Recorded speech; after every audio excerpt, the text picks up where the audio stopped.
Voreres trencades, punts amb enllumenat deficient, espais degradats i carrers i zones amb manca de neteja. Són les principals comunicacions que ha rebut el web femsantfeliu.cat. L'eina la va presentar Junts per Sant Feliu amb l'objectiu que els ciutadans poguessin reportar les incidències. En un mes, en aquest mapa interactiu, la ciutadania ha assenyalat 150 punts. El grup municipal considera que això indica que el mapa feia falta a la ciutat i que a Sant Feliu de Guíxols hi ha molta feina endarrerida. Asseguren que faran seguiment de totes aquestes demandes.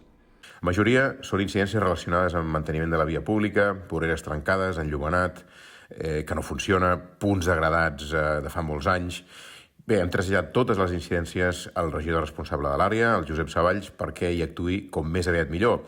Nosaltres ho seguirem de prop, seguirem afegint noves incidències que ens envieu per tal de fer un Sant Feliu més segur i més net.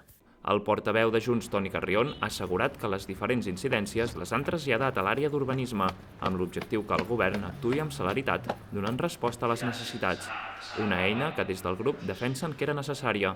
Des del 2018 ja ho vam posar en alerta, és a dir, aquesta aplicació ja havia existit en l'Ajuntament.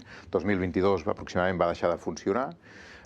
Vàrem ja aixecar la mà i dir, escolta, aquesta aplicació d'interacció amb la ciutadania ha deixat de funcionar i portem des del 2022 reclamant-ho. Creuen que les 150 incidències són un indicador que cal reforçar el manteniment urbà, la neteja i la seguretat de la ciutat.